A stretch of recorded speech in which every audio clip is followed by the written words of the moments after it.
न्यानो अभियान एकदमै मलाई खुसी लागिरहेको छ। त्यो बेला मैले शेरबहादुर दाइलाई बोलाएको थिएँ, अचानक भाउजू आइपुग्नु भएको छ र उहाँले पहिलादेखि नै हामी बिच भेटघाट नभए पनि फेसबुक मार्फत हामीले नेपाली खानाको बारेमा केही चर्चा परिचर्चा गरिरहेका थियौँ र उहाँले पनि हाम्रो लोकल रक्सीलाई चाहिँ एउटा ब्रान्ड बनाउनुपर्छ भनेर ठुलो आवाज उठाइरहनु भएको छ उहाँले, र दाइले एउटा गाजाको बारेमा ठुलो आवाज उठाइरहनु भएको छ। त्यस कारणले पनि आज यो ठाउँमा हामी जुटेका छौँ र एक ठाउँमा हामी छौँ। त्यस कारणले पनि खुसी लागेको छ र मलाई लाग्छ अबको दिन हामी जति पनि योभन्दा धेरै नेपाली खानाको लागि हामी सङ्घर्ष गरेका थियौँ, अबको दिनमा त्यति सङ्घर्ष गर्नु नपर्ला, किनकि राज्यको एउटा लेभलमा पुगिसक्नु भएको व्यक्तित्वहरू आइपुग्नु भएको छ। उहाँको एउटा योजनाले अब आउने दिनहरूमा नेपाली खानाले एउटा राम्रो बाटो पाउनेछ र हामीले जुन वे तयार पारेका थियौँ त्यो वेलाई सजिलै तरिकाले हामीले नेपाली खानालाई एउटा उचाइमा लान सकिन्छ भन्ने ठुलो विश्वास लिएका छौँ। हामी एउटा 84 व्यञ्जनको टिमको तर्फबाट र यो 84 व्यञ्जन तयार पार्नको लागि सहयोग गर्नुहुने सम्पूर्ण मेरा सेफ टिमहरूलाई पनि भुँडी धन्यवाद दिन चाहन्छु र नेपालको पाहुनाहरूलाई धेरै धेरै धन्यवाद दिन चाहन्छु। र हामीले यो 84 व्यञ्जनलाई सफल बनाउनका निम्ति सहयोग गरिरहनु भएका सम्पूर्ण सहयोगी हातहरूलाई पनि हामी धेरै धन्यवाद दिन चाहन्छु। र अब म थोरै मेरो यात्राको बारेमा कुरा गर्न चाहन्छु। योभन्दा 10-12 वर्ष अगाडि म पनि एउटा पत्रकार थिएँ। यसरी हजुरहरूले आज जसरी एउटा क्यामेरा बोकेर चाहिँ अगाडि मेरो फेस खिच्दै हुनुहुन्छ, कुनै बेला मेरो पेसा पनि यही थियो। मैले धेरैजना व्यक्तित्वहरूको यस्तै अनुहारहरू र उहाँहरूको आवाजहरू र उहाँहरूको विचारहरूलाई बेचिएका थियौँ यसरी खिचेर। र त्यसै क्रममा अलिकति मेरो झुकाव खानाप्रति थियो, खानाको स्वादप्रति थियो, पाककलाप्रति थियो। त्यसै क्रममा संयोग अथवा भनौँ न भगवान्ले पनि भन्छ तिमी आँटमा पुर्याउँछु भन्छ अरे, सायद त्यही भएर पनि होला। त्यसैको सिलसिलामा मैले मेरो आदरणीय गुरु भनौँ अथवा मेरो अभिभावक खेम लकाई सरसँग मेरो भेट भयो र उहाँको कलेजमा पुगेँ। म कलेजमा पुगेपछि पछाडि कुलिनरी आर्टको बारेमा खानाको पनि विभिन्न आर्ट हुन्छ, त्यसमा विभिन्न लेभल हुन्छ, त्यसमा पाककलाको आफ्नै ज्ञान हुन्छ भन्ने कुरा धेरै कुरा मैले थाहा पाएँ। त्यसपछि त्यो कुरा जान्न मन लाग्यो, मलाई पढ्न मन लाग्यो। त्यसपछि त्यो कुरा मैले पढ्न थालेँ उहाँसँगको सहकार्यमा, उहाँको सल्लाह सुझावमा। त्यस कारण पनि म उहाँलाई मेरो अभिभावक ठान्छु र आज म यो ठाउँमा छु उहाँकै कारणले गर्दा र गेट कलेजकै कारणले गर्दा म यो ठाउँमा छु। र त्यसरी मैले एउटा अस्ट्रेलियाको टेफ कोर्स कम्प्लिट गरिसके पछाडि उहाँ टेफमा मैले पढ्ने जुन एउटा कोर्स थियो त्यसमा उहाँले एउटा खानालाई कसरी विश्व बजारीकरण गर्ने, त्यो खानाको क्वालिटी कसरी निर्धारण गर्ने भन्ने कुरा धेरै कुराहरू मैले सिकेँ त्यो ठाउँमा। त्यस पछाडि मैले मेरो खानाको परिकल्पना गरेँ। मैले गाउँमा खाएको खाना पनि एउटा विश्व बजारमा किन जान सक्दैन, त्यो खाना किन गएन भन्ने कुरा मेरो मनमा ठुलो एउटा खोजको विषय रह्यो। त्यसै क्रममा मैले बिस्तारै मैले चाहिँ अब मेरो गाउँघरमा भएको जति पनि लोकल फुडहरू छ, लोकल चिजहरू छ, त्यसले चाहिँ म खोजेर त्यसले एउटा मेनु तयार पारेँ। अहिले हाम्रो मेनु छैन, आफ्नो हाम्रो हजुरआमा बुवाहरूले आफ्नै तरिकाले त्यो खाना तयार पार्नुहुन्छ। त्यो चिज चाहिँ मैले चाहिँ एउटा मेनु कम्प्लिट मेनु बनाएर एउटा होटलमा चाहिँ कसरी बेच्न सकिन्छ त्यो खाना त्यो बनाउँछु भनेर मैले 101 दिन लगाएर नेपालको पूर्वदेखि पश्चिम महाकालीसम्म पुगेर गाउँघरको हजुरआमाहरूको हातबाट उहाँले बनाएको एउटा नेपाली टिपिकल खानाको स्वाद, किनकि मैले रेसिपी मात्र लिएर हुँदैन, त्यसको भिडियो मात्र लिएर पनि हुँदैन, मैले त्यसको ओरिजिनल स्वाद के हो त्यो पनि मेरो जिब्रोमा थाहा पाउनुपर्छ। अनि मात्र मैले आगामी मेरो पुस्तालाई मैले जुन नेपाली खाना सिकाउँछु त्यो बेला मैले ओरिजिनल नेपाली खाना सिकाउन सकिन्छ भनेर मैले 101 दिनको एउटा पूर्व पश्चिम महाकाली एउटा यात्रा सुरुवात गरेँ। त्यसमा हाम्रो 4 दिनको टिम थियो। हामीले त्यो डकुमेन्ट्री तयार पारेका छौँ। त्यो डकुमेन्ट्रीमा हामीले 300 वटा भन्दा बढी भिडियो हामीसँग छ। त्यो भिडियो पनि चाँडै हामीले अब कुराकानी भइरहेछौँ नेपाल टेलिभिजनसँग। हाम्रो नेपाल टेलिभिजनका महानिर्देशक आदरणीय मेरो भाइ हुनुहुन्छ पनि यही हुनुहुन्छ। उहाँहरूको सल्लाहमा हामी चाँडै भयो भने नेपाल टेलिभिजनबाट प्रसारण गर्ने तयारी गर्नेछौँ। यसको लागि म हुनुहुन्छ दाइले धेरै धन्यवाद दिन चाहन्छु, किनकि उहाँ धेरै टाइम मिलाउँदै हुनुहुन्छ। आशा छ चाँडै त्यो टाइम हामीले पाउनेछौँ र हाम्रो नेपाली खानाले, हाम्रो राष्ट्रले पनि नेपाली खानालाई माया गर्नेछ र हाम्रो खाना साँच्चीकै नेपाल टेलिभिजनबाट प्रसारण हुनेछ भन्ने हाम्रो टिम एकदमै विश्वास छ। र यसै क्रममा हामीले नेपाली खानाका रिसर्चकै क्रममा हामीले योभन्दा 1 वर्ष अगाडि असोजको 18 गते पोहोर हामीले दार्जिलिङमा एउटा नेपाली खानाको फेस्टिभल गरेका थियौँ। त्यहाँको एउटा विनायक तामाङ भन्ने दाइ हुनुहुन्छ, गोर्खा मुक्ति मोर्चाको अध्यक्ष। उहाँको पहलमा चाहिँ हामीले 18,000 जना दार्जिलिङवासीले हामीले नेपाली खाना बनाएर खुवाएका थियौँ 3 दिन लगाएर। त्यो हाम्रो ठुलो एचिभमेन्ट थियो। हामीले 18,000 को बिचमा हामीले नेपाली खानाको अनुभव सार्न पायौँ। नेपाली खानाको स्वाद कस्तो लाग्यो भनेर हामी 18,000 वटा कस्टमरबाट चाहिँ हामीले नेपाली खानाको फिडब्याक लिएर आएको पनि छौँ। त्यसैको आधारमा अहिले हामी 84 व्यञ्जनहरू तयार पारेर चाहिँ अगाडि बढिरहेका छौँ। त्यस कारणले हाम्रो 84 व्यञ्जनले पनि विश्व बजारमा यो 84 व्यञ्जन हरेकको मुखमा झुन्ड्याउने एउटा मेनु तयार पार्दैछौँ हामीले। त्यसको लागि हजुरको साथ सपोर्ट असाध्यै हाम्रो लागि आवश्यक छ। र अन्त्यमा म पुनः एकपटक सम्पूर्ण नेपालमा नेपाली खानालाई माया गर्ने एउटा आउनेहरूलाई धन्यवाद दिन चाहन्छु। र म थोरै कुरा के बोल्न चाहन्छु भने अन्तिममा हाम्रो खाना विज्ञानसँग जोडिएको छ, स्वास्थ्यसँग जोडिएको छ र संस्कृतिसँग जोडिएको छ र प्रकृतिसँग जोडिएको छ। यो चारवटा कुरासँग हाम्रो खाना जोडिएको छ। त्यसकारण हाम्रो खाना हामी जति बेला पनि खायो भने त्यो खानाले हामी सधैँ एउटा जुन इनर्जी दिनुपर्ने हुन्छ त्यो इनर्जी हाम्रो खाना दिइरहेको हुन्छ। अहिले हामी बजारमा जति पनि खानाहरू पाइरहेको हुन्छ त्यो खानाको डेट कति सकेको केही पनि थाहा छैन। तर हाम्रो ओरिजिनल हाम्रो गाउँघरमा टिपिकल फुड हाम्रो ओरिजिनल खाना छ। त्यसले साँच्चीकै हाम्रो शरीरको लागि चाहिँ शक्ति दिइरहेको छ। त्यो तपाईँहरूले सबैले थाहा भएकै कुरा हो। त्यस कारणले हाम्रो नेपाली खानालाई विश्व बजारमा लानको लागि तपाईँहरूले ठुलो हात रहेको छ र तपाईँहरूको साथ सहयोग एकदमै आवश्यक छ।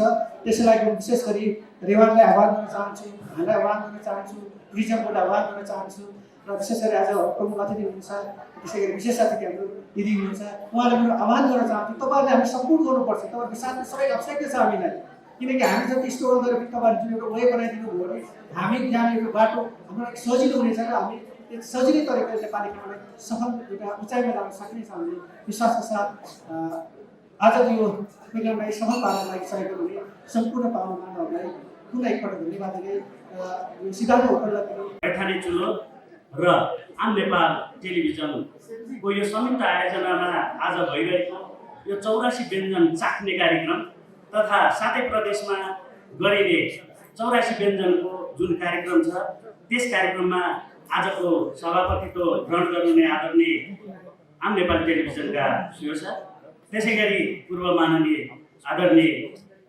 मन्त्री पूर्व मन्त्रीज्यू शेरबहादुर तामाङज्यू, त्यसै गरी रेशम लामा आदरणीय काभ्रेली ढुकढुकी युवाहरूको ढुकढुकी रेशम लामाज्यू लगायत यो मञ्चमा आसीन सम्पूर्ण उषा दिदीलाई नै देखिया छु, उहाँ लगायत सम्पूर्ण विगत व्यक्तित्व आजको यो कार्यक्रममा आउनुभएका सम्पूर्ण हाम्रा अतिथिहरूलाई हार्दिक हार्दिक स्वागत गर्दछु।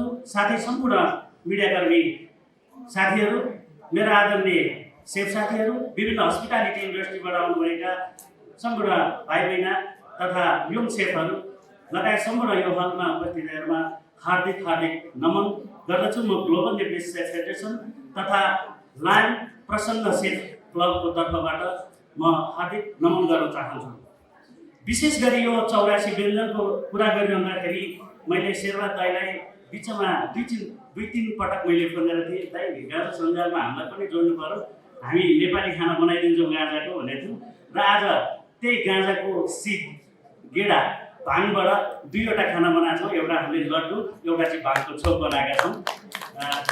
त्यही खाना आज हामीले 84 व्यञ्जन भनेर 84 वटा खाना मात्र होइन, हाम्रा खाना ज्वाइँ खाना कस्तो ज्वाइँ जस्तो मेजमान खाएको आज त 84 व्यञ्जनै बनाएर खुवाउनु भयो नि भन्ने हाम्रो आमाहरूले भन्ने ती मिठा शब्दहरूलाई चयन गरेर सेफ प्रेमलाल घिसिङले 84 व्यञ्जन एउटा कार्यक्रम अगाडि बढाउने सोच गर्नुभयो र हामी आम नेपालीले सेफले साथ दिँदै आम नेपाली खानालाई माया गर्ने आज यो सिद्धार्थ ग्रुपको यो हलमा आउनुहुने सम्पूर्ण नेपाली खानालाई माया गर्ने व्यक्तित्वहरूप्रति पनि हामी नमन गर्न चाहन्छौँ। नेपालमा 128 जात जाति हुनुहुन्छ। 128 जात जातिको खानेकुरा हामीले एक जातिको 2वटा खानेकुरा मात्र हामीले नेपाली खानाको रूपमा परिवर्तन गर्न सक्यो भनेदेखि हामी नेपालीको खाना धेरै हुनेछ र 600 भन्दा बढी रेसिपीहरू नेपालमा हामीले नेपाली खानाको रूपमा लगेका छौँ। हाम्रो पूर्वमा मेचीदेखि पश्चिममा महाकालीसम्मका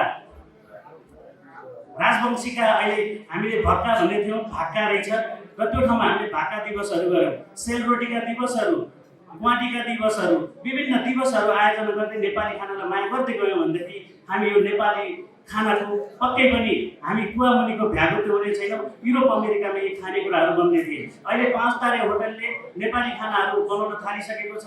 विभिन्न रेस्टुरेन्टमा अहिले नेपाली खाना बनिसकेको छ। आज हामीले बनाएका खानामा पनि एउटा पनि हामीले अन्य स्पाइसीहरू युज गरेको छैन। आज 20 जना सेफहरूले जुन तयार गरेको 100 भन्दा बढी परिकारहरू छन् त्यसमा हामीले टिपिकल नेपाली मसलाहरू, नेपाली नामकरण, डामेको, सेकेको, तारेको, झानेको यस्ता शब्दहरू राखेर हामीले जुन खानाहरू अगाडि बनाएका छौँ यी सबै नेपाली मसलाहरू प्रयोग गरेर बनाएका छन्। मेरो आदरणीय आजका सम्पूर्ण अतिथिज्यूहरूलाई भन्न चाहन्छौँ, हामी नेपाली सेफहरूलाई यहाँले साथ दिनुहुन्छ र विभिन्न यो आयोजनामा साथ दिने सम्पूर्ण सहयोगी सङ्घ संस्थाहरू छ। तपाईँहरूले साथ दिनुहुन्छ भनेदेखि हामी यति कायापलट गर्न सक्षम भइसकेका छौँ। हामीलाई सेफ सन्तोष आलेले सिकाइसक्नु भएको छ र हामी विगत 7-8 वर्षदेखि नेपाली खानालाई अगाडि बढाउनुपर्छ भनेर लागिपरेका छौँ। र मैले 2 दिन अगाडि अब खानामा राजनीति छिर्यो भनेर मैले भनेको छु। खानामा राजनीति भनेको हामीले राजनीति गर्नको लागि कुनै पार्टी बन्नुपर्छ भन्ने होइन।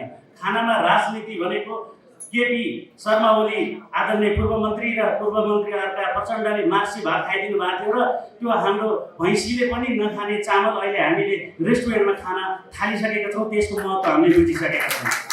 त्यसैले आज राजनीतिक व्यक्तित्वलाई पनि बोलाएका छौँ, विभिन्न व्यक्तित्वलाई बोलाएका छौँ र यो आजको कार्यक्रम हामीले एउटा निडर एउटा व्यक्तित्वबाट गराएका छौँ र यो खानामा राजनीति छिर्यो। खानामा काङ्ग्रेस छिर्छ, खानामा एमाले छिर्छ, खानामा माओवादी छिर्छ, खानामा राजावादी छिर्छ, खानामा सबै छिर्छन् र यो खानाको विकास गर्न सबैले राजनीति गर्नुपर्छ।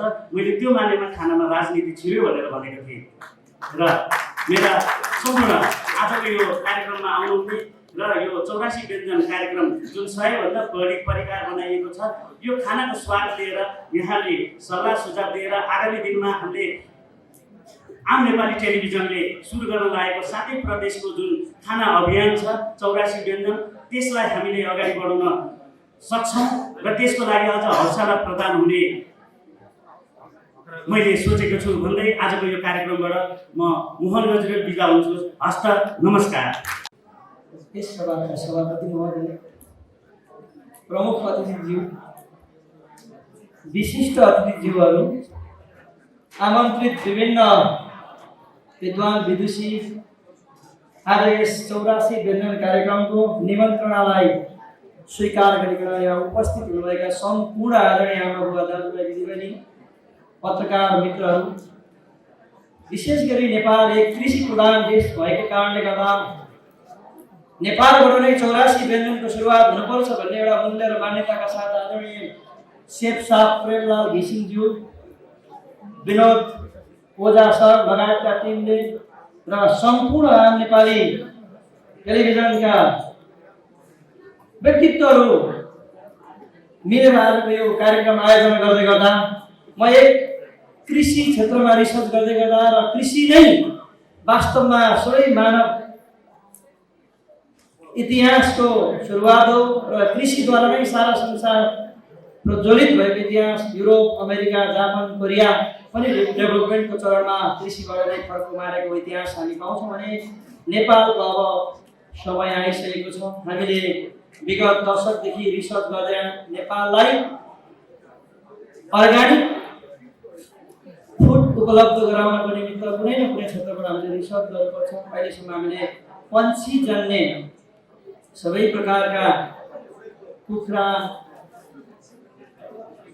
टर्की, हाँस, बट्टाई, कालिज, अस्ट्रिच यी सबै थोकहरूलाई ह्याच गर्ने हामी ह्याचिङ मेसिनहरूको नेपालमा आविष्कार गऱ्यौँ। अब पछिल्ला दिनहरूमा यो क्षेत्रलाई चाहिँ विशेष अर्गानिक बनाउने नेपाल मासु जन्ने पन्छीको मासु जन्ने कुरामा आत्मनिर्भर हुनुपर्छ। आज यो 84 व्यञ्जनमध्ये एउटा व्यञ्जन चाहिँ हाम्रो फार्मबाट मुक्ति कृषि प्रणालीबाट उत्पादन गरेको कोइल अथवा बट्टाईको केही परिकार पनि यहाँको बिचमा पस्किने जमर्को हामीले गरेका छौँ। आदरणीय सेफ साहबलाई धन्यवाद भन्न चाहन्छु सेवा गर्ने मौका हामीलाई पनि दिनुभएको लागि। Once again, I would like to encourage each and every single one of us. हामी यहाँ नेपाल र नेपालीको प्रतिनिधित्व गर्दै यो 84 व्यञ्जनले चाहिँ भोलिको दिनमा राष्ट्रिय लेभलमा त अन्तर्राष्ट्रिय लेभलमा पनि एउटा ब्रान्डको रूपमा पुर्याउनु पर्छ भन्ने हाम्रो सुरुमा नै हाम्रो एक प्रकारको इन्करेजमेन्ट, उत्साह, दौड अफ इन्करेजमेन्ट मेरो तर्फबाट, म मुक्ति कृषि प्रणालीको तर्फबाट र साथसाथै म रिसर्च प्रोग्राम आम नेपाली टेलिभिजनबाट पनि एउटा प्रस्तुताको रूपमा रिसर्च प्रोग्राम यहाँको बिचमा पस्किँदै गर्दा अबको दिनमा नेपाललाई एउटा अर्कै पृथक तरिकाले चिनाउने व्यञ्जन चाहिँ 84 व्यञ्जन पनि हुनुपर्छ र यो चाहिँ अर्गानिक तवरले राष्ट्र र अन्तर्राष्ट्रलाई एउटा यस्तो मुभमेन्टमा डोर्याउन सकोस् भन्ने पनि हाम्रो शुभकामना छ। र धेरै लामो शब्दहरू नराखिकन once again I would like to congratulate all the teams of the 84 व्यञ्जन and आम Nepali television, all the invited guests, your brothers and sisters, सबैलाई हामी नेपालीहरूले यो प्रकारको मुभमेन्ट चाहिँ अब अन्तर्राष्ट्रिय गराउनु पर्छ भन्ने खालको शुभकामना केही शब्दहरू यहाँको बिचमा राख्दै बिदा हुन चाहन्छु। धन्यवाद, नमस्कार। लागि सम्पूर्ण व्यक्तित्वज्यूहरूलाई हार्दिक नमस्कार भन्न चाहन्छु। सबभन्दा पहिला प्रेमलाल घिसिङलाई धेरै शुभकामना बधाई भन्न चाहन्छु। यो 84 व्यञ्जन भनेर उहाँले जुन परिकल्पना गर्नुभयो यो हाम्रो नेपाली खाना प्रवर्धनको सन्दर्भमा यसले ठुलो भूमिका खेल्नेछ। र मैले चाहिँ के भन्ने गरेको छु भने उहाँको योभन्दा अगाडि उहाँले नेपाल यात्रा गर्दाखेरि पनि उहाँसँग बसेर धेरै कुरा भएको थियो र त्यो सन्दर्भमा खास गरी हाम्रो हामीले भन्दै